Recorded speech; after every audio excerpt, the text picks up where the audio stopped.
Estamos na introdução do Evangelho segundo o Espiritismo,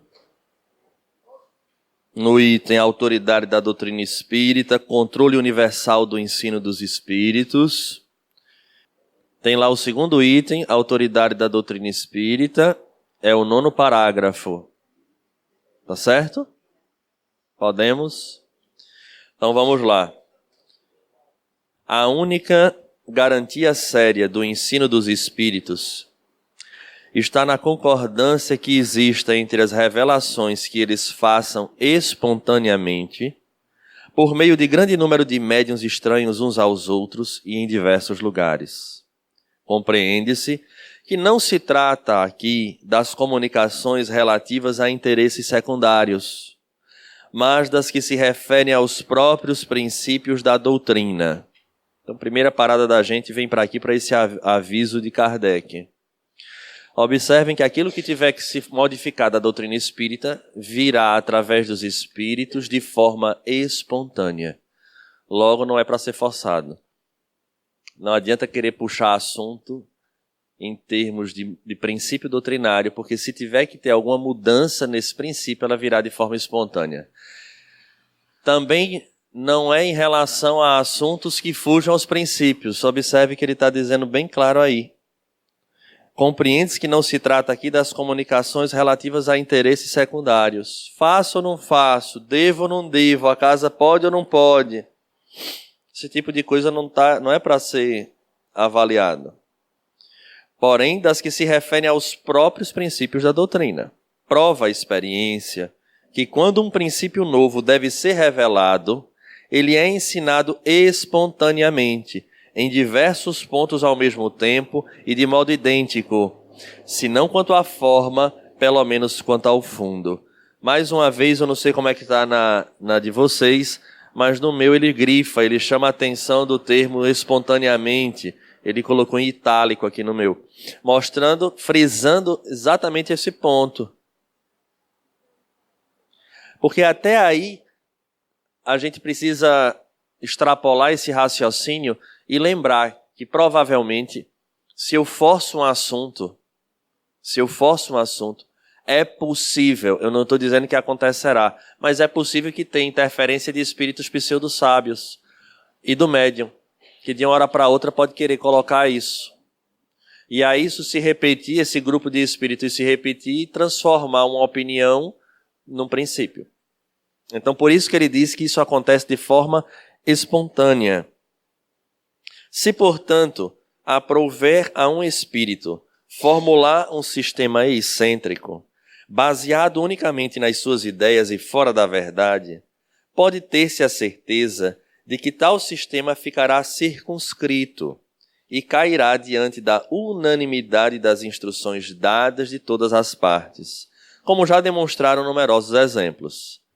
Então você vê, e quando a gente observa casas que têm lá o seu tipo de tratamento, dizendo que foram os espíritos que trouxeram, a gente observa que ela se mantém naquela posição por uma questão própria de orgulho mesmo.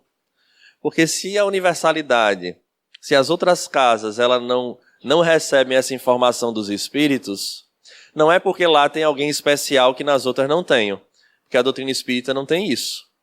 Nós não temos a figura de um profeta, a figura de um ser especial, de um médium extraordinário. Não. O que vale para uma casa tem que valer para a generalidade. Então, isso é para a gente um chamado de atenção, né? Às vezes bate o desespero diante de um problema físico, diante de uma condição financeira, seja o que for, e vai procurar alternativas fora, desde que apresente uma alternativa, a gente aceita. E acho que às vezes não é por aí. Foi essa unanimidade que fez tombar todos os sistemas parciais que surgiram na origem do Espiritismo, quando cada um explicava os fenômenos à sua maneira e antes que se conhecessem as leis que regem as relações entre o mundo visível e o mundo invisível. Ele aqui dá uma dica para a gente bem interessante. Ele observa que diante dos fenômenos, teorias surgiram diversas. Então, são sistemas parciais para explicar o fenômeno. Então, ele passa um tempo, é a prova que ele passou um tempo estudando, tirando as conclusões para chegar nos princípios. A doutrina espírita funciona dessa maneira. Passa-se pelo crivo da razão, da experimentação. Daí isso ser levado para toda colocação advinda dos espíritos e de quem fala em nome deles. Por mais venerável que seja o nome. Inclusive, a gente viu no mês passado que ele fala isso. Por mais venerável que seja o nome, passa-se pelo crivo da razão conteúdo. Gente, isso para a gente deve ser uma vacina. Porque só existiu uma pessoa infalível que passou na Terra. Jesus de Nazaré. Fora dele, todo mundo erra.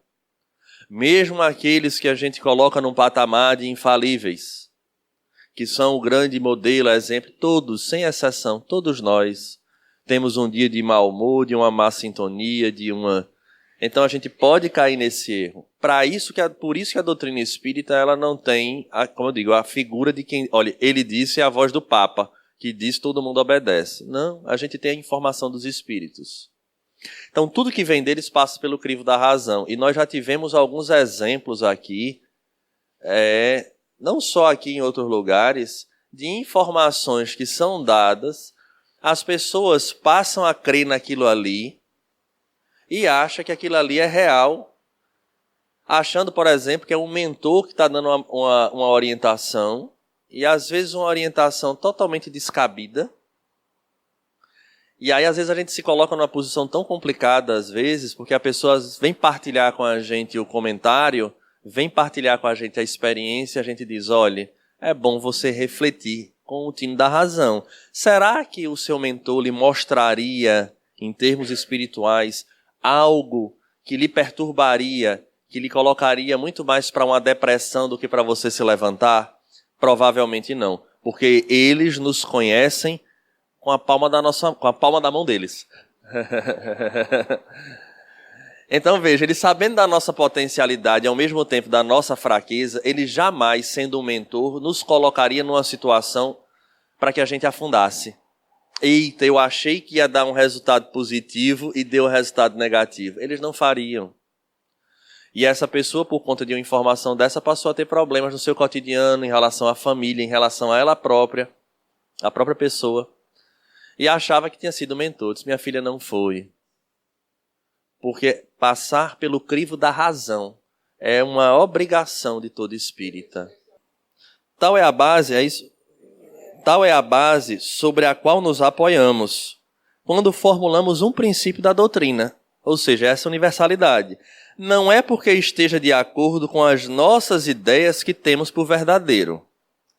Não nos colocamos absolutamente como árbitro supremo da verdade e a ninguém dizemos, crede em tal coisa, porque somos nós que vô-lo dizemos. Aos nossos próprios olhos, a nossa opinião não passa de uma opinião pessoal, que pode ser verdadeira ou falsa, visto não nos considerarmos mais infalíveis do que qualquer outro. Também não é porque um princípio nos foi ensinado que o consideramos verdadeiro, mas porque recebeu a sanção da concordância. Está vendo? O próprio Allan Kardec dizendo, nem ele. Ah, porque a opinião do espírito é a mesma minha, que de fato está certo. Veja o cuidado que ele teve de dizer isso. E nem ele próprio vai dizer, crede em tal coisa, porque somos nós que vô-lo dizemos. Nem isso ele se coloca, sendo aquele que estava estudando diretamente com os espíritos. Então, de fato, esse princípio ele só se torna real quando ele diz aí no final, ó, não é porque um princípio nos foi ensinado que o consideramos verdadeiro. Porque às vezes se ensina. Então veja, chega a espiritualidade na casa e diz, ó, vamos tratar a partir de hoje, todo mundo vai ter que comer terra do jardim, porque essa terra aí desse jardim, ele é fluidificado, e aí a gente vai ter que fazer um chá, se você quiser ficar bom. Aí você diz, meu Deus, foi o mentor da casa que disse isso. Vamos todo mundo pegar a terra para fazer chá e beber do chá. É isso que ele está dizendo. Não é porque um princípio nos foi ensinado que o consideramos verdadeiro. Olha o final. Mas porque recebeu a sanção da concordância em todos os centros, em diversos lugares, por médiuns diferentes, que não se conhecem, trazendo a mesma informação, há uma grande probabilidade de que seja verdade. Isso é válido para todas as questões. Por isso que a gente tem dito, por isso que Manuel Filomeno, naquele estudo que a gente fez, diz lá, tem pessoas querendo fazer releitura, mudança de princípio doutrinário. Ele deixa aquilo ali explícito, porque nada mudou. Vamos beber da fonte, ele diz. Na posição em que nos encontramos, recebendo a comunicação de perto de 1000 centros espíritas sérios, 1000, gente, disseminados pelos mais diversos pontos do globo, estamos em condições de observar sobre que princípio se estabelece a concordância. Veja, 1000, numa média de 1000. Aqui para nós, você fazer uma catalogação do que se fala para chegar a um ponto comum é um trabalho altamente exaustivo. Pois é, ainda ele adjetiva, né? 1000 centros espíritas sérios, de fato. Ainda tem esse detalhe. Então veja que trabalho ele teve e ao mesmo tempo veja que trabalho planejado pela espiritualidade para se chegar a um ponto pacífico. Aí hoje, e aqui aí sim vai um chamado de atenção, você pega obras mediúnicas que a pessoa de uma hora para outra começa a psicografar e vem com cada nome extraordinário. Eu lembro de Ivone do Amaral, passou décadas com memórias de um suicídio engavetado. Para depois os espíritos reformularem o livro, fazer uma releitura do livro, tirar o que estava errado, acrescentar o que estava faltando para ser publicado. Hoje uma pessoa vai lá, psicografa, bota o nome de um espírito X e às vezes o conteúdo é muito a desejar, inclusive de quem conhece o espírito. Porque vem com a famosa meia-verdade, que é uma coisa que a gente está sofrendo muito. E aí, mais uma vez, eu vou relatar para esse estudo que foi feito no sábado retrasado, eu acho, né? Quando ele diz isso aí, ele chama a atenção dessa realidade. Domingo, né? Ele chama a atenção disso aí, para essa falta de qualidade das obras mediúnicas. É sempre a mesmice, que não nos acrescenta em muita coisa. Então, perto de 1000 centros espíritas sérios, disseminados pelos mais diversos pontos do globo, estamos em condições de observar sobre que princípio se estabelece a concordância. Essa observação é que nos tem guiado até hoje, e é também ela que nos guiará nos novos campos que o Espiritismo é chamado a explorar. Ou seja, em todos esses assuntos, a universalidade dos espíritos é que vai responder, e não a uma opinião pessoal do facilitador A, do palestrante B, e assim sucessivamente. É assim que, estudando atentamente as comunicações vindas de diversos lados, tanto da França quanto do estrangeiro, reconhecemos, pela natureza toda especial das revelações, que ele tende a entrar por um novo caminho, e que lhe chegou o momento de dar um passo para adiante.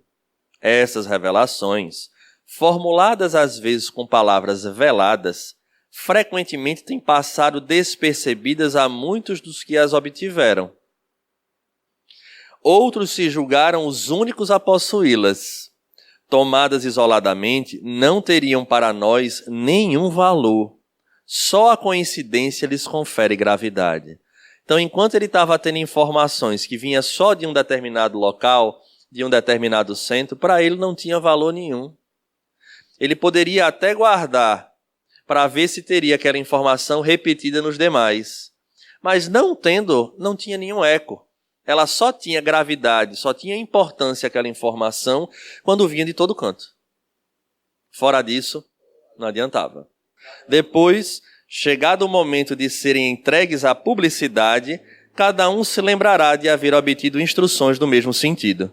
A gente vai ler e vai dizer, rapaz, a nossa reunião mediúnica teve essa informação. O outro centro, quando lê, vai dizer, rapaz, a gente teve também, e assim sucessivamente. Né?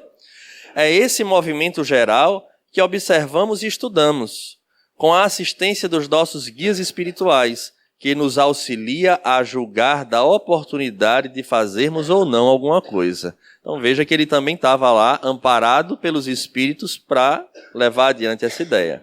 E aí continua. Esse controle universal é uma garantia para a unidade futura do espiritismo e anulará todas as teorias contraditórias. É aí que no futuro se encontrará o critério da verdade. Então a gente vai ver, o controle universal continua sendo para cada um de nós esse crivo, esse critério. O que determinou o êxito da doutrina formulada em O Livro dos Espíritos e em O Livro dos Médiuns foi que em toda parte todos puderam receber diretamente dos Espíritos, tivessem vindo contradizê-la, a confirmação do que esses livros contêm. Então, diretamente dos Espíritos a gente teve essa confirmação. Se de todos os lados os Espíritos tivessem vindo contradizê-la, há muito tempo esses livros já teriam experimentado a sorte de todas as concepções fantásticas. Ou seja, ganho a antipatia das pessoas, né? Não teria credibilidade nenhuma. Nem o apoio da imprensa os salvaria do naufrágio. Ao passo que, mesmo privados desse apoio, não deixaram eles de abrir caminho e de avançar rapidamente. É que tiveram o apoio dos espíritos, cuja boa vontade não só compensou, como também superou o mal-querer dos homens. Assim sucederá a todas as ideias que, emanando dos espíritos ou dos homens, não possam suportar a prova desse controle, cujo poder ninguém pode contestar. Então, repito, tudo aquilo que a doutrina espírita venha a abordar à luz dos espíritos tem que ser a luz deles e não a nossa luz. Então a gente precisa sempre, de fato, como nos fala Manuel Filomeno lá no estudo, beber da fonte. Então eu preciso conhecer. Se eu não conheço, não adianta de nada. Suponhamos, portanto, que alguns espíritos queiram ditar, sob qualquer título, um livro em sentido contrário. Suponhamos mesmo que com intenção hostil, visando desacreditar a doutrina, a malevolência suscitasse comunicações apócrifas. Que influência poderiam exercer tais escritos se de todos os lados eles fossem desmentidos pelos espíritos? É da adesão destes últimos que nos devemos garantir, antes de lançar em seu nome um sistema qualquer. Do sistema de um só ao de todos, há a distância que vai da unidade ao infinito. Veja que colocação que Allan Kardec faz. Então, assim, eu acho que a gente tem que ter muito cuidado quando a gente vê tal assunto à luz da doutrina espírita, tal assunto à luz, eu fico vendo, rapaz, até que ponto de fato estão trazendo aquele conteúdo, né? Ou em quem estão se apoiando? Será que não seria, às vezes, nesses espíritos que trazem essas mensagens apócrifas, que quando você choca com tudo aquilo que a gente já tem, existe um desajuste? Então daí é que a gente fala tanto. Eu preciso conhecer bem o que é doutrina para poder discernir daquilo que faz de conta que é doutrina. Principalmente quando Kardec diz uma coisa interessante, né? Que não é porque dizem o que eu quero que seja dito que daquilo ali de fato é verdade. Às vezes é algo que a gente nem pensa, nem aceita. Ah, não acho que seja dessa forma. Bem, é lamentável, né? E eu sempre relembro aos senhores a escala espírita, lembrando de quais espíritos trouxeram a codificação, para que a gente não se meta a estar averiguando e fazendo distinção de coisa que a gente não tem possibilidade ainda. Né? Isso é muito, muito importante para a gente. Então, é da adesão desses últimos, é da adesão dos espíritos que a gente vai, de fato, se sustentar nesses sistemas.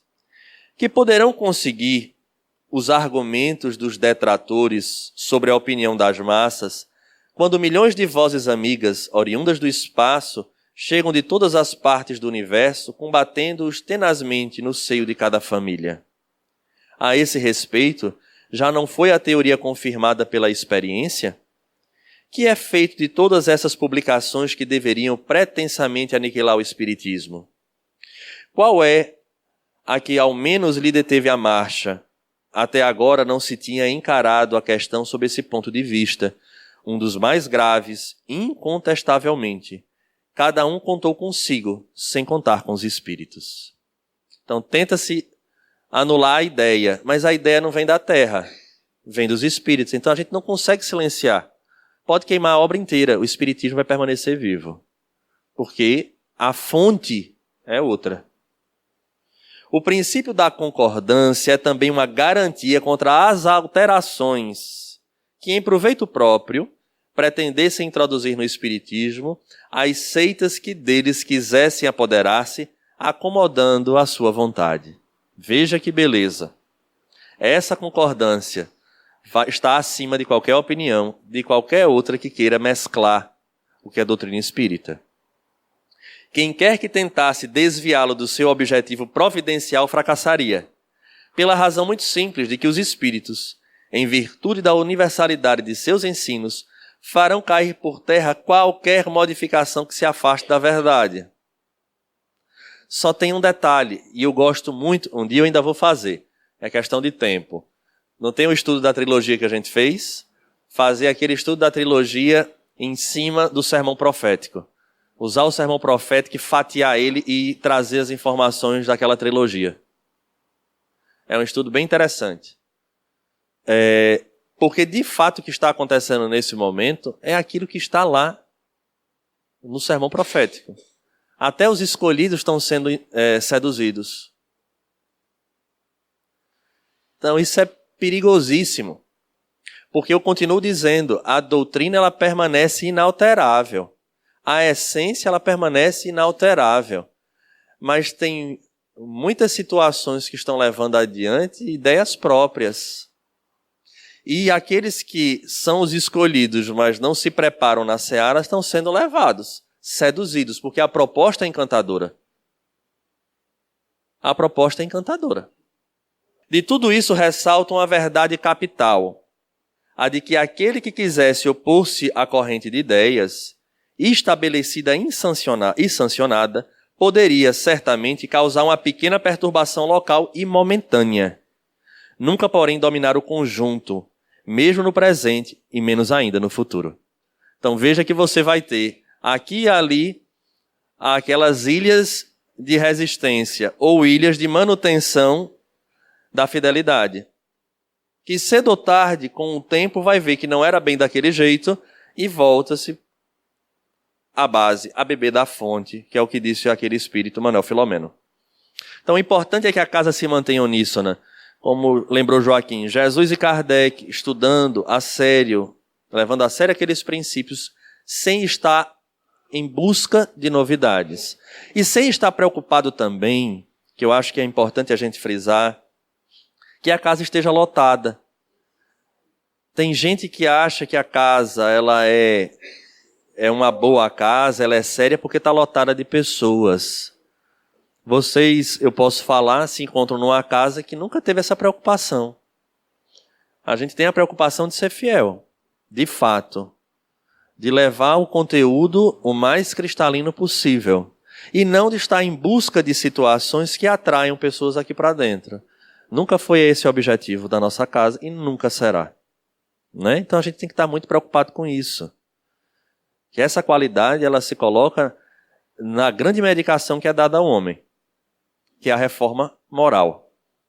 Porque saúde, gente, cedo ou tarde, a gente desencarna. Ah, morreu como? Um cara era saudável. Morreu. Mas morreu.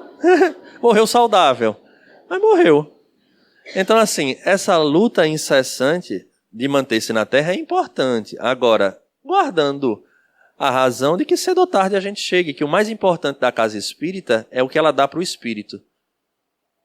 Né? A gente fez uma postagem ontem, quem viu a gente no Instagram, eu repliquei um trabalho de um centro que está dizendo, esses são os livros, os melhores livros contra a depressão, o Livro dos Espíritos e o Evangelho segundo o Espiritismo. A gente repostou ontem no Instagram. Porque de fato é. Ele abre para a gente todo o entendimento do ontem, do hoje e do amanhã. O porquê eu estou passando, o que é que eu devo fazer para não passar. Né? Aí eu acho interessante que as pessoas buscam hoje, né, todo tipo de obra, quando a doutrina espírita ela é a própria essência da medicação contra todos esses males. Né? Então, assim, nada supera. Na medida em que eu vou estudando, eu vou percebendo assim, meu Deus, como isso é terapêutico. Eu não preciso buscar. Óbvio que a gente ler, acrescentar o nosso conteúdo intelectual é importante, mas a gente tem tudo na nossa doutrina. Também ressalta que as instruções dadas pelos Espíritos sobre os pontos ainda não elucidados da doutrina não constituirão lei, enquanto essas instruções permanecerem isoladas, que elas não devem, por conseguinte, ser aceitas senão sob todas as reservas e a título de informação. Isso é fundamental para esse entendimento da gente. Então veja, uma coisa é ser um princípio, uma lei adotada. Outra é a título de informação, onde você guarda aquilo ali e observa. Só que nós estamos numa era onde as pessoas querem tudo para antes de ontem. No meu período era ontem, hoje é para antes de ontem. Então, aquilo que já se ouviu já passa direto como se fosse um princípio doutrinário, como se fosse uma lei dentro da doutrina. Calma. Quem é que disse? Onde é que isso está escrito? Existem outros, a gente tem onde buscar essas informações. Então, uma coisa é ela ser simplesmente uma informação, ou um ponto de vista de um indivíduo. Mas a partir dali, ser o posicionamento da doutrina espírita, isso é perigoso. É perigoso porque a gente vai estar rotulando determinado assunto sobre a ótica dos espíritos quando os espíritos, de maneira universal, ainda não se manifestaram. Entende? Então a gente tem, diante do que eu analiso, da lei de causa e efeito, de tal situação, eu acredito ser isso. A opinião. Numa análise até criteriosa, mas é uma opinião. Agora os espíritos vêm falando nas obras, assim, assim, assado, em todos os centros que a gente tem aí conversado, é diferente. Então Kardec deixa isso muito, muito claro, porque ele coloca pontos não elucidados pela doutrina. Vê lá, pontos ainda não elucidados pela doutrina espírita. Por quê? Porque ela abrange tudo. Então tem coisas que nós ainda nem sequer enxergamos, mas vai chegar. E quando chega, a gente volta para enxergar com os princípios da doutrina e solucionamos o problema. E não aquilo que chega modifica o princípio. Não, a base ela é imutável. Daqui para cima é que a gente vai ver, e não de cima para baixo.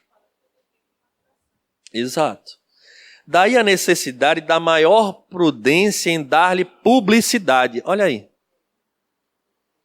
E caso se julgue conveniente publicá-las, só devem ser apresentadas como opiniões individuais. Mais ou menos prováveis, mas necessitando, em todos os casos, de confirmação. É essa confirmação que se deve aguardar antes de apresentar um princípio como verdade absoluta, a menos que se queira ser acusado de leviandade ou de credulidade refletida. Veja que critério. Os espíritos superiores procedem em suas revelações com extrema sabedoria. Vê lá o que ele disse. Ó. Os espíritos superiores procedem em suas revelações com extrema sabedoria. Não abordam as grandes questões da doutrina, senão gradualmente, à medida que a inteligência está apta a compreender as verdades de ordem mais elevada e quando as circunstâncias são propícias à emissão de uma ideia nova.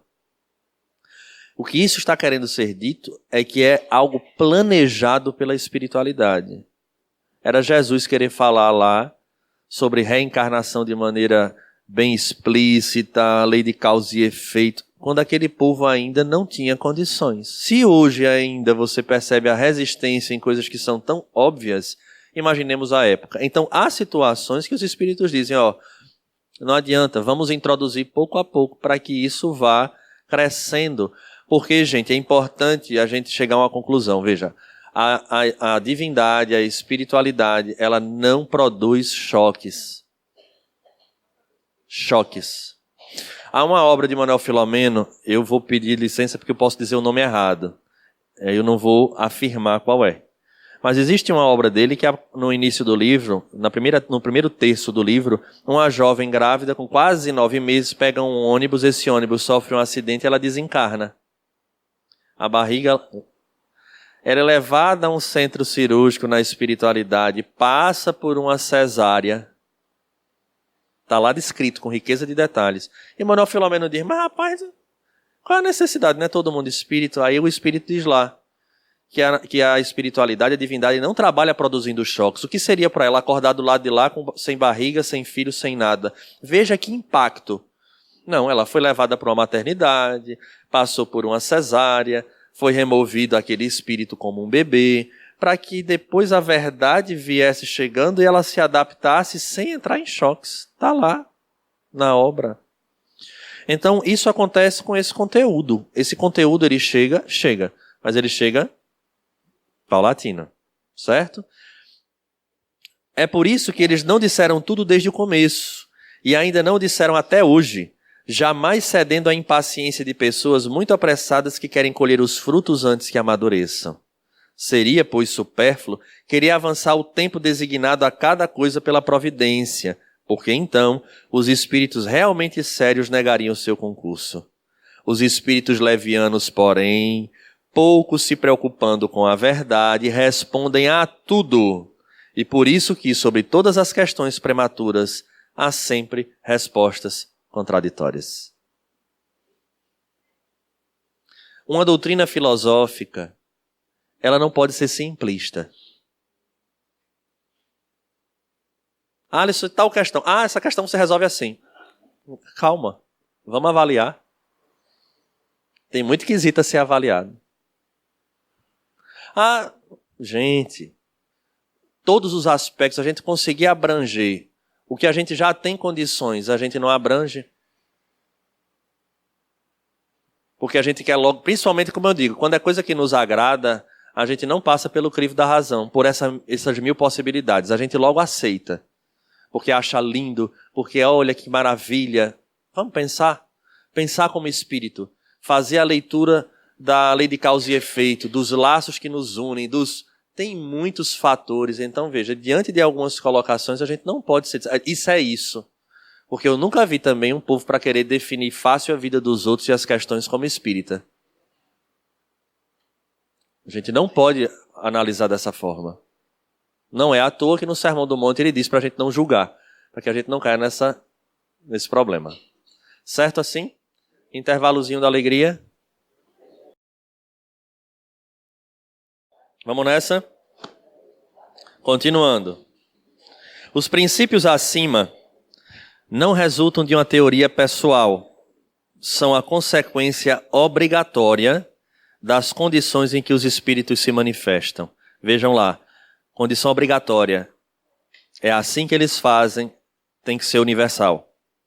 É evidente que se um espírito diz uma coisa num lugar, enquanto milhões de outros espíritos dizem o contrário em outro lugar, a presunção de verdade não pode estar com aquele que é o único ou quase o único a ter tal opinião. Certo assim? Então vamos lá. Um pequeno grupo de espíritos diz uma coisa aqui e todo o restante diz o contrário. Não é possível que a verdade esteja só com aquele pequeno grupo de espíritos. Quando a gente fala sobre as casas espíritas e os seus tratamentos, é isso que acontece. Todos os outros numa posição e alguns grupos de espíritos, e eu vou botar espíritos entre aspas, fazendo e indicando uma coisa diferente. Ora, será que está todo mundo errado e só aquele pequeno grupo dá certo?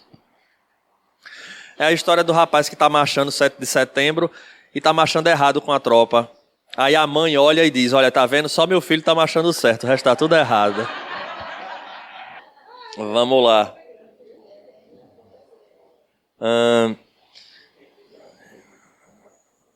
Ora, pretender alguém ter razão contra todos seria tão ilógico da parte de um espírito quanto da parte dos homens. Os espíritos verdadeiramente sábios, se não se sentem suficientemente esclarecidos sobre uma questão, nunca a resolvem de modo absoluto. Declaram que apenas a tratam do seu ponto de vista e aconselham que se aguarde a confirmação. Está vendo o que a gente estava falando? Que uma questão ela não pode ser, numa doutrina filosófica, onde você avalia vários pontos, um espírito sábio jamais vai dar a palavra final taxativa, porque às vezes o indivíduo que precisa saber não tem conteúdo para chegar na resposta total. Então vai se levando, maturando esse espírito até chegar um momento onde ele consegue captar a verdade. Por grande, justa e bela que seja uma ideia, é impossível que congregue desde o início todas as opiniões. Os conflitos que daí decorrem são consequência inevitável do movimento que se opera. Eles são mesmo necessários para maior realce da verdade. E convém que se produzam desde logo para que as ideias falsas prontamente sejam postas de lado. Então veja lá, é impossível que essa verdade no início seja ponto pacífico. Vai gerar situações, né? Mas que dentro de determinado tempo, esse movimento faz-se necessário, e aí eu vou fazer um link, uma ponte com o Evangelho. É necessário que haja escândalos, porque é através dessa falsa visão da verdade que a verdade, de fato, vai ser vista de uma maior clareza. Quanto mais a gente está no erro, o erro passa a ser tão gritante que quando a verdade surge, a gente vai dizer, rapaz, de fato, não tem como não ser. Então aí é Manuel Filomeno dizendo lá na obra, né? Do fundo do poço. Vai chegar um momento que a gente vai chegar tão que a verdade ela sobressai aos olhos diante do resultado dos erros. Os espíritos que alimentam, é isso? Os espíritos que alimentarem quaisquer temores a esse respeito podem, portanto, ficar perfeitamente tranquilos. Os espíritas que alimentarem quaisquer temores a esse respeito podem, portanto, ficar perfeitamente tranquilos. Todas as pretensões isoladas cairão, pela força das coisas, diante do grande e poderoso critério do controle universal.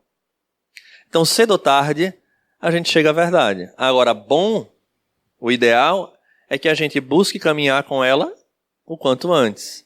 Porque dependendo do estrago, enquanto a gente faça achando que está certo, vai gerar para a gente agora a necessidade de reparar tudo que a gente fez enquanto achava que era. Porque a gente pode ter atenuante, mas não deixa de ter responsabilidade. Por que não? Porque já está aqui para nós todo o roteiro. Então eu querer ajustar o roteiro à minha vontade é uma coisa. Eu fazer da minha vontade a vontade do roteiro é outra. Já não sou eu quem vivo, é o Cristo que vive em mim. Era o que Paulo de Tarso dizia. É aquilo que no seminário a gente viu, é aquilo que de certa forma coloca Kardec aqui para a gente. Certo? Não será a opinião de um homem que se aliarão aos outros, mas a voz unânime dos espíritos. Não será um homem, nem nós, nem qualquer outro que fundará a ortodoxia espírita. Tampouco será um espírito que venha impor-se a quem quer que seja. Será a universalidade dos espíritos que se comunicam em toda a terra, por ordem de Deus. Esse é o caráter essencial da doutrina espírita. Essa sua força, a sua autoridade. Então está aí bem claro qual é a essência. Não tem o que fazer, o caráter essencial é esse. Ou seja, a comunicação dos espíritos, que eles trazem esse conteúdo. Então não é o que eu penso, não é o que eu acho, não é o que eu interpreto, é aquilo que os espíritos trazem. É essa sua força e sua autoridade, ou seja, ela se mantém por conta disso. Quis Deus que a sua lei se assentasse em base inabalável, e foi por isso que não lhe deu por fundamento a cabeça frágil de um só. Porque uma pessoa poderia desvirtuar, uma pessoa poderia interpretar errada. Então ele traz os espíritos em todos os lugares. Diante de tão poderoso Areópago, que não conhece manobras nem rivalidades ciosas, nem seitas, nem nações, é que virão quebrar-se todas as oposições, todas as ambições, todas as pretensões à supremacia individual. É que nos quebraríamos nós mesmos se quiséssemos substituir os seus decretos soberanos pelas nossas próprias ideias. Então ele deixa muito claro aí, que de fato, né, não é a ideia dele. E a gente iria se dar muito mal se fosse a ideia de alguém. Só ele decidirá todas as questões litigiosas. imporá silêncio às dissidências e dará razão a quem a tenha. Diante desse imponente acordo de todas as vozes do céu, que pode a opinião de um homem ou de um espírito? Menos do que a gota d'água que se perde no oceano, menos do que a voz da criança que a tempestade abafa. Então, por mais que alguém venha querer se levantar, trazer uma ideia, às vezes apoiada até por espíritos. Porque não significa que o indivíduo não está cercado de espíritos, não. Agora a pergunta é, qual a qualidade? Onde você leva a meia-verdade. Só que ele diz, é um grupo de espíritos ou um espírito em detrimento de todo o resto, que é bom senso, que é razão. Então o que é que pode a voz desse homem? Nada. Agora, a gente não pode negar. Causa um estrago? Causa. Causa um estrago imenso. E vai responder por isso. Porque está lá em Lucas. Como também foi resgatado por Manuel Filomeno lá na obra. Né? Cada um dará da sua missão. Vamos lá? A opinião universal, eis o juiz supremo. O que se pronuncia em última instância. Ela se forma de todas as opiniões individuais. Se uma destas é verdadeira, apenas tem na balança o seu peso relativo. Se é falsa, não pode prevalecer sobre todas as demais. Nesse imenso concurso, as individualidades se apagam, o que constitui novo insucesso para o orgulho humano. Ou seja, ninguém é detentor da verdade. No contexto espírita, na doutrina, vem dos espíritos nessa uniformidade. O conjunto harmonioso já se esboça. Este século não passará sem que ele resplandeça em todo o seu brilho, de modo a dissipar todas as incertezas, porque daqui até lá, potentes vozes terão recebido a missão de se fazerem ouvir para congregar os homens, sob a mesma bandeira, uma vez que o campo se ache suficientemente lavrado. Enquanto isso não se dá, aquele que flutua entre dois sistemas opostos pode observar em que sentido se forma a opinião geral. É o indício certo do sentido em que se pronuncia a maioria dos espíritos, nos diversos pontos em que se comunicam, e um sinal não menos certo de qual dos dois sistemas prevalecerá. Ou seja, essa chamada de atenção para a gente que Kardec traz, como eu disse, parece que ele escreveu para os dias de hoje. A nossa necessidade de entender que doutrina espírita é o somatório das vozes dos espíritos, no qual Allan Kardec chamou o controle da universalidade do ensino dos espíritos. Foi válida no período de Allan Kardec. E ele coloca bem claro que tudo aquilo que a doutrina vem a trazer obedecerá ao mesmo princípio. Então, gente, nesse capítulo a gente fecha a razão e o controle universal do ensino dos espíritos. Possa ser quem venha falar. Quem vier falar, temos que passar por esses dois critérios. Certo assim? Capítulo 3 do método. Capítulo 3 da primeira parte do método. Vocês vão ver que tem a ver com aquilo que a gente tem estudado até agora. Certo? A gente precisa conhecer esse capítulo para a gente daqui a gente seguir em direção depois, mais para frente, para o Livro dos Espíritos. Vamos lá. Muito natural e louvável é em todos os adeptos o desejo, que nunca será demais animar, de fazer prosélitos. Lembrando que o prosélito é um convertido, né? Convertido a uma nova religião. De querer convencer as pessoas. Visando facilitar-lhes essa tarefa, aqui nos propomos a examinar o caminho que nos parece mais seguro para se atingir esse objetivo, a fim de lhes pouparmos inúteis esforços. Mas, Alisson, por que você vai trabalhar o método? Vocês vão ver daqui a pouco por quê. Porque ele, ainda aqui nesse quesito, ele vai trazer para a gente alguns conceitos da necessidade do estudo e a classificação de espíritas, para que a gente se enquadre, para que a gente entenda onde a gente deve se encaixar, e a partir daí a gente vai para o estudo. Como eu disse, ele é um estudo profundo, né? A gente tem tempo, temos a eternidade. Dissemos que o Espiritismo é toda uma ciência, toda uma filosofia. E religião? Kardec esqueceu, Fê? Então vamos lá. Dissemos que o Espiritismo é toda uma ciência, toda uma filosofia. Quem, pois, seriamente queira conhecê-lo, deve, como primeira condição, dispor-se a um estudo sério e persuadir-se de que ele não pode, como nenhuma outra ciência, ser aprendido a brincar. O Espiritismo também já o dissemos, entende com todas as questões que interessam à humanidade, tem imenso campo, e o que principalmente convém é encará-lo pelas suas consequências. E agora, gente? Vocês estão vendo o que ele está colocando?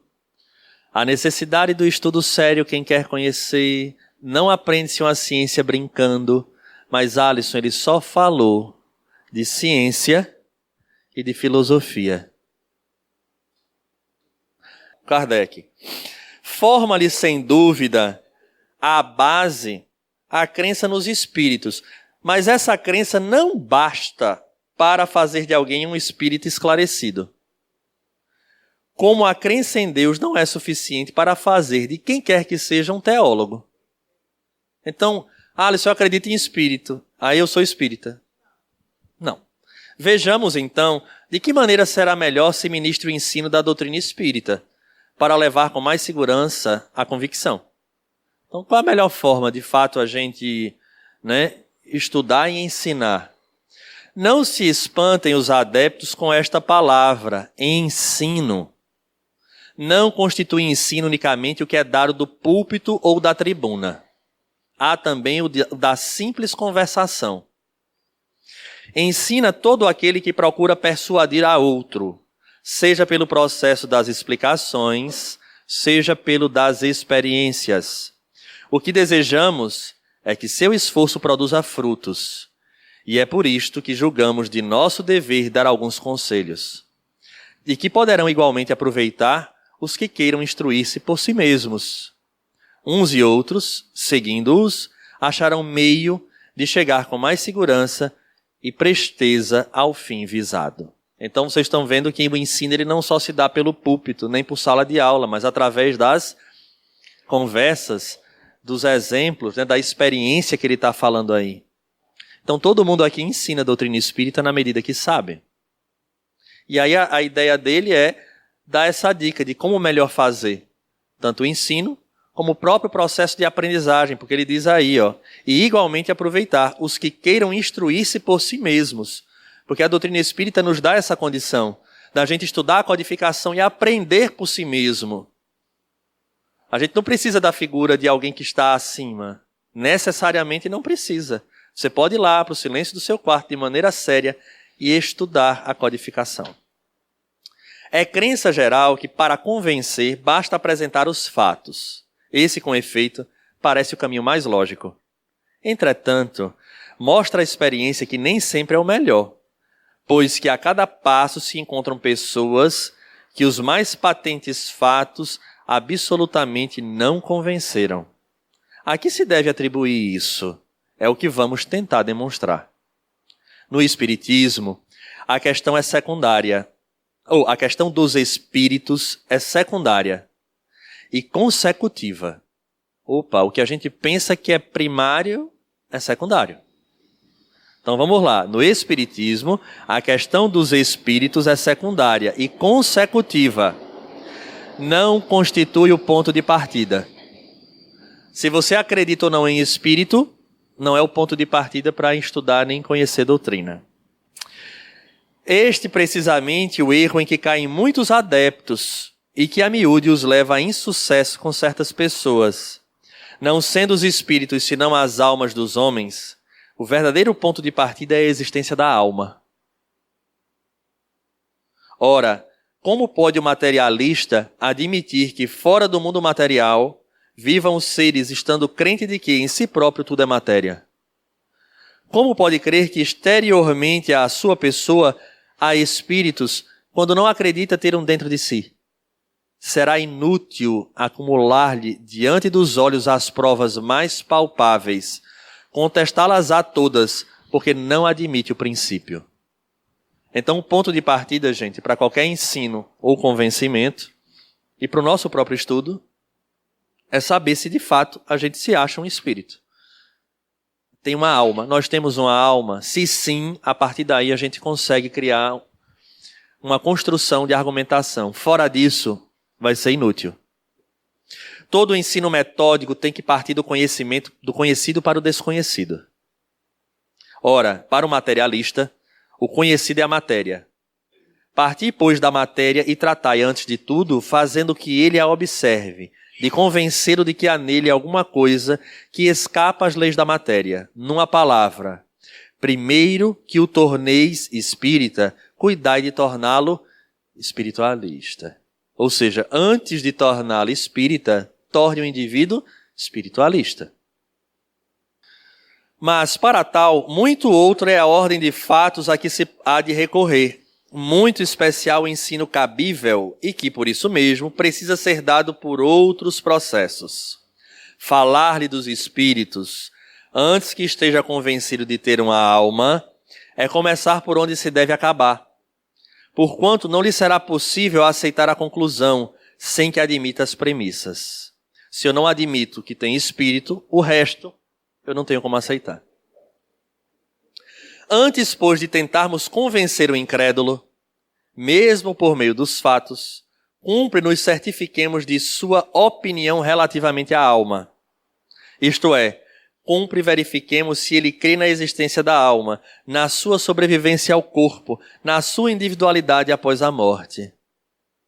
Se a resposta for negativa, falar-lhe dos espíritos seria perder tempo. Eis aí a regra. Eis aí a regra. Não dizemos que não comporte exceções.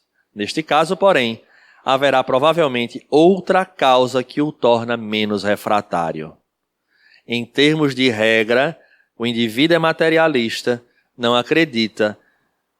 Dessa visão do espiritualismo, que algo continua, é perder tempo. Isso é bom pra gente, porque tem muita gente que quer convencer o outro a todo custo. Falando da comunicação dos espíritos, disso e daquilo, Kardec diz, não vá por aí não. Você não pode falar do resultado final se o indivíduo não acredita nas premissas. Então eu preciso sair de uma premissa para chegar ao resultado. Sempre. Se eu não acredito na premissa, daqui para frente não adianta argumentar. Entre os materialistas, importa distinguir duas classes. Colocamos na primeira os que o são por sistema. Nesses não há dúvida. Há a negação absoluta raciocinada a seu modo. O homem para eles é simples máquina, que funciona enquanto está montada, que se desarranja e de que após a morte só resta a carcaça. Então são aqueles sistemáticos, né? O de sistema. Felizmente, são em número restrito e não formam escola abertamente confessada. Não precisamos insistir nos deploráveis efeitos que para a ordem social resultariam da vulgarização de semelhante doutrina. Já nos estendemos bastante sobre esse assunto em um livro dos Espíritos, e aí ele diz aonde, e a gente vai guardar isso aqui, não vamos para lá agora. Quando dissemos que a dúvida cessa nos incrédulos diante de uma explicação racional, excetuamos os materialistas extremados, os que negam a existência de qualquer força e de qualquer princípio inteligente fora da matéria. A maioria deles se obstina por orgulho na opinião que professa, entendendo que o amor próprio lhes impõe persistir nela. E persistem, não obstante todas as provas em contrário, porque não querem ficar debaixo. Com tal gente, nada há que fazer. Ninguém mesmo se deve deixar iludir pelo falso tom de sinceridade dos que dizem, fazei que eu veja e acreditarei. Outros são mais francos e dizem sem rebuço, ainda que eu visse, eu não acreditaria. A segunda classe de materialistas, muito mais numerosa do que a primeira, porque o verdadeiro materialismo é um sentimento antinatural, compreende os que o são por indiferença, por falta de coisa melhor, pode-se dizer. Não são deliberadamente, o que mais desejam é crer, porquanto a incerteza lhes é um tormento. Há neles uma vaga aspiração pelo futuro, mas esse futuro lhes foi apresentado com cores tais que a razão deles se recusa a aceitá-lo. Daí a dúvida, e como consequência da dúvida, a incredulidade. Esta, portanto, não constitui neles um sistema. Ou seja, a maioria das pessoas tem até vontade de crer, mas diante do que tem como informação, não responde à razão delas. Eu, particularmente, para chegar na doutrina espírita, cheguei assim. A crença que eu trazia não respondia às minhas questões. Então, diante disso, era uma incredulidade, mas não era que eu não acreditava que existisse Deus e leis. Eu não acreditava naquele Deus e naquelas leis. Então, você quer acreditar, mas você quer algo que lhe responda. E é isso que Kardec está dizendo. Assim sendo, se lhes apresentardes alguma coisa racional, aceitam-na pressurosos. Esses, pois, nos podem compreender, visto estarem mais perto de nós do que, por certo, eles próprios o julgam. Aos primeiros não faleis de revelação, nem de anjos, nem de paraíso. Não vos compreenderiam. Colocai-vos, porém, no terreno em que eles se encontram e provai-lhes primeiramente que as leis da fisiologia são impotentes para tudo explicar. O resto virá depois. Ou seja, utilizando do conteúdo que o indivíduo tem, você mostra que aquele conteúdo não responde a todas as questões. E a partir dali que ele perceber que de fato não responde, o resto vai vir como consequência. De outra maneira se passa as coisas. Quando a incredulidade não é preconcebida, porque então a crença não é de todo nula, há um germe latente, abafado pelas ervas más, e que uma centelha pode reavivar. É o cego a quem se restitui a vista, e que se alegra por tornar a ver a luz. É o náufrago a quem se lança uma tábua de salvação. Ao lado dos materialistas propriamente ditos, há uma terceira classe de incrédulos que, embora espiritualistas, pelo menos de nome, são tão refratários quanto aqueles. Referimos-nos aos incrédulos de má vontade. A esses muito aborreceria o terem que crer, porque isso lhes perturbaria a quietude nos gozos materiais. Temem deparar com a condenação de suas ambições, de seu egoísmo e das vaidades humanas com que se deliciam. Fecham os olhos para não ver e tapam os ouvidos para não ouvir. Lamentá-los é tudo o que se pode fazer. É interessante, né? A gente nem, pelo menos assim, eu nunca parei para pensar nesses itens, e Kardec traz com tanta propriedade, né? O sistemático, aquele que não tem nada melhor e aquele que não quer ver. Então, vamos, os sistemáticos, os que não têm nada melhor, aqueles que não querem ver. Apenas por não deixar de mencioná-la, falaremos de uma quarta categoria, a que chamaremos incrédulos por interesse ou de má fé. Os que a compõem sabem muito bem o que devem pensar do Espiritismo, mas ostensivamente o condenam por motivos de interesse pessoal. Não há o que dizer deles, como não há com eles o que fazer. Há uns anos atrás, eu acho que uma década mais ou menos, eu tive a oportunidade de fazer um culto ecumênico, onde tivemos depois um momento de conversa. Eu não conversei, assim, o pastor não estava, mas a esposa do pastor se encontrava. E a esposa do pastor veio conversar comigo e disse: olha, Alisson, gostei muito da sua preleção e eu quero lhe dizer uma coisa. Eu pintura, desde jovem. Já expus na Espanha, na Europa, como um todo. E tem um espírito que me ajuda a pintar. Mas o meu marido é o pastor. Tem todos os livros da codificação espírita na minha casa. Ele conhece todos, mas ele não pode falar porque ele é o responsável na igreja por combater as heresias, inclusive a doutrina espírita. Mas eu leio, eu conheço e eu posso lhe dizer. É verdade. Vocês, e ela fez uma analogia, vocês conseguem colocar a cabeça para fora do muro e enxergar algumas coisas que normalmente não se enxerga. A conversa morreu ali. Então, Talvez por uma questão de interesse, por uma questão de... A gente não tem como classificar, mas... Né?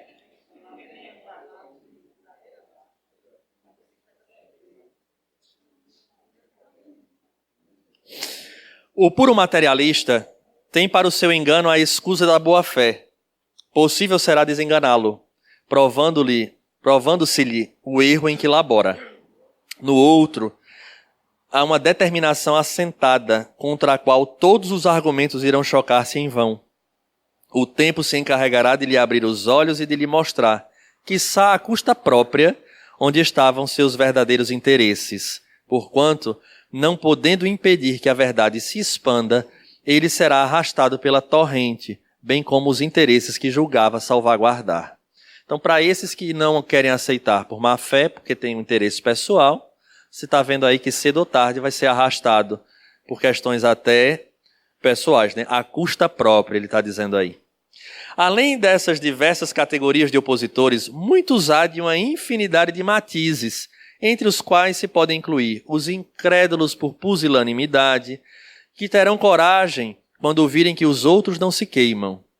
Os incrédulos por escrúpulos religiosos, aos quais um estudo esclarecido ensinará que o Espiritismo repousa sobre as bases fundamentais da religião e respeita todas as crenças. Presta atenção que Kardec falou agora. Os quais um estudo esclarecido ensinará que o Espiritismo repousa sobre as bases fundamentais da religião. Está vendo? Repousa sobre as bases fundamentais da religião. Ele não surge como religião. Aquilo que é trazido repousa sobre as bases fundamentais da religião. Da questão moral, né? Dessas consequências morais advindas do Evangelho lá. Que um de seus efeitos é incutir sentimentos religiosos do que os não possuem. Está vendo? Efeito. Está vendo? Efeito. Então, veja, é uma ciência que utiliza da filosofia, onde a gente elocubra e chega aos efeitos. Os efeitos, o que é que acontece? Incute sentimentos religiosos. Moral. Então, é efeito. Fortalecê-lo no que tenham vacilante, assim, é incutir sentimentos religiosos nos que não os possuem, fortalecê-lo nos que os tenham vacilantes. Depois, vem os incrédulos por orgulho, por espírito de contradição, por negligência, por leviandade, etc, e etc, e etc. Não podemos omitir uma categoria que chamaremos incrédulos por decepções. Abrange os que passaram de uma confiança exagerada a incredulidade, porque sofreram desenganos. Então, desanimados, tudo abandonaram, tudo rejeitaram. Estão no caso de um que negasse a boa-fé por haver sido ludibriado. Eu que fiz tudo e Deus, como resultado, me deu essa dor tão grande. Que Deus é esse? E aí se desilude completamente. Ainda aí, o que há é o resultado de incompleto estudo do Espiritismo e de falta de experiência. Aquele a quem os espíritos mistificam, geralmente é mistificado por lhes perguntar o que eles não devem ou não podem dizer, ou porque não se acha bastante instruído sobre o assunto para distinguir da impostura a verdade. Queriam fazer com os espíritos o que fizeram na época de Moisés. Perguntar a tudo e todos, esquecendo do que João Evangelista diz. Observai, pois, se os espíritos são de Deus. Tem condições de responder? A nossa atitude está trazendo para nossa proximidade espíritos sérios ou espíritos levianos? Sábios ou pseudo-sábios? Nossa vida é que vai dizer. Muitos, aos demais, só veem no espiritismo um novo meio de adivinhação. E imaginam que os espíritos existem para predizer a sorte de cada um. Ora, os espíritos levianos e zombeteiros não perdem a ocasião de se divertirem à custa dos que pensam desse modo. É assim que anunciarão maridos às moças. Ao ambicioso honras, heranças, tesouros ocultos, etc. Daí, muitas vezes, desagradáveis decepções, das quais, entretanto, o homem sério e prudente sempre sabe preservar-se. Interessante, né? Então veja, se você já está pensando naquilo ali, tem um espírito igual na mesma sintonia, só está esperando a brecha. Aí procura um fulano que você paga, inclusive, para se comunicar, e aí vai dizer aquilo que você quer ouvir. Olha, vai chegar, viu? Vai chegar um Platão para você, lindo e inteligente e rico.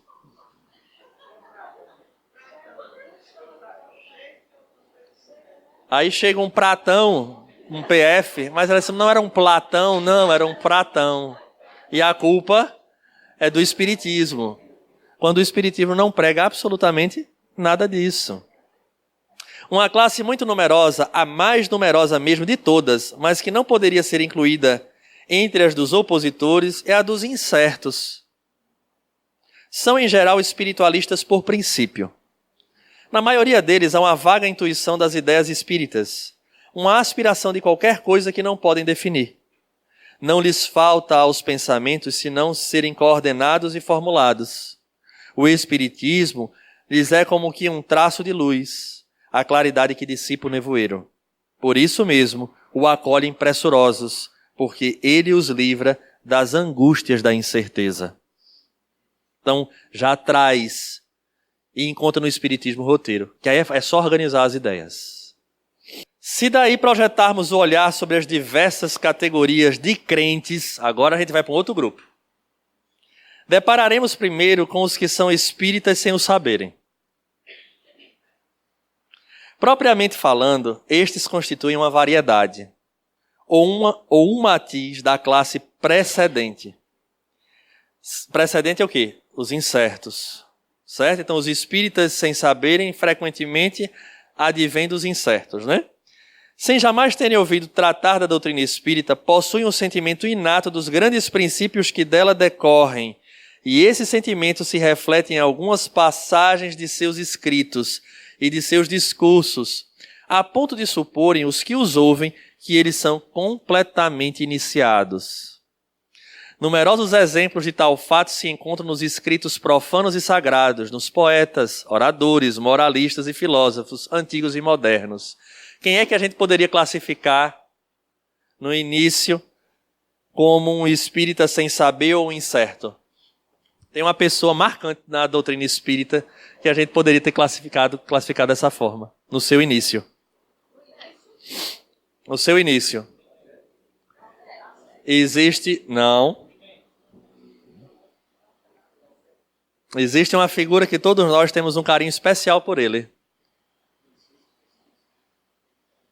Espírita.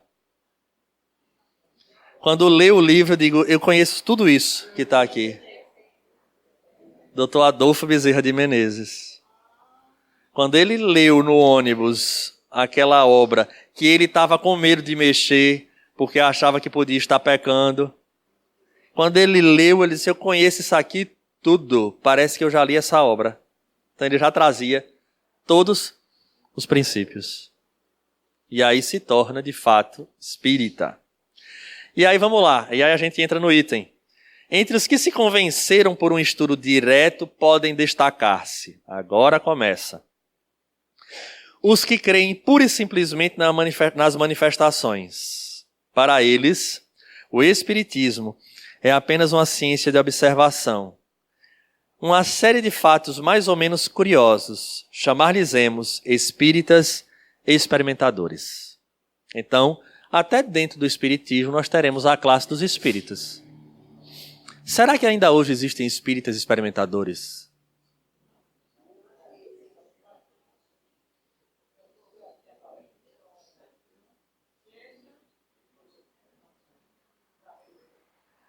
Então aqui não vai uma crítica, aqui vai uma análise do que Kardec está colocando.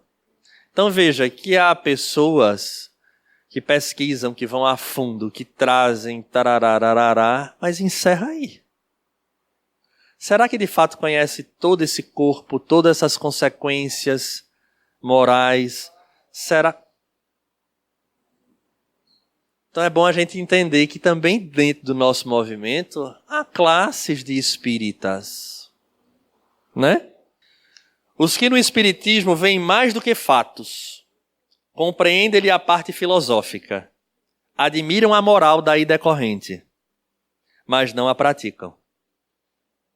Insignificante ou nula é a influência que lhes exerce nos caracteres.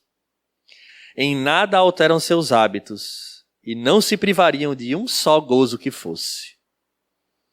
O avarento continua a sê-lo, o orgulhoso se conserva cheio de si, o invejoso e o cioso sempre hostis. Consideram a caridade cristã apenas uma bela máxima.